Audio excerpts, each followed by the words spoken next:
حضرت ابو ہریرہ رضی اللہ تعالیٰ عنہ سے روایت ہے کہ رسول اللہ صلی اللہ علیہ وسلم نے فرمایا، 7 ہلاک ہونے والی چیزوں سے بچو۔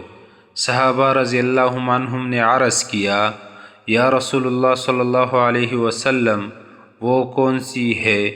آپ صلی اللہ علیہ وسلم نے فرمایا، اللہ کے ساتھ شرک کرنا، جادو کرنا، اس جان کو ناحق قتل کرنا جسے اللہ نے حرام قرار دیا ہے، سود کھانا، یتیم کا مال کھانا، جنگ کے دن پیٹ پھیر کر بھاگنا اور پاک دامن بے خبر مومن عورتوں پر تہمت لگانا۔ حوالہ صحیح البخاری، حدیث نمبر 2766۔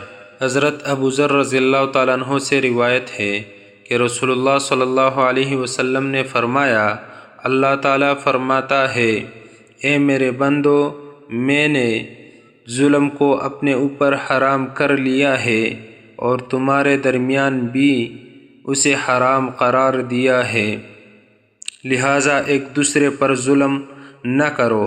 اے میرے بندو، تم سب گمراہ ہو سوائے اس شخص کے جسے میں ہدایت دوں، لہٰذا مجھ سے ہدایت مانگو، میں تمہیں ہدایت دوں گا۔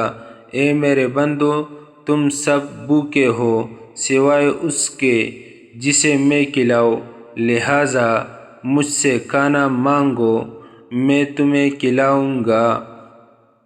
اے میرے بندو، تم سب ننگے ہو سوائے اس کے جسے میں لباس پہناؤں، لہٰذا مجھ سے لباس مانگو، میں تمہیں لباس دوں گا۔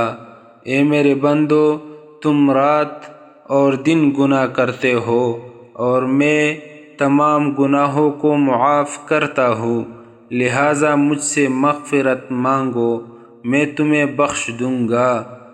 حوالہ صحیح مسلم، حدیث نمبر 2577۔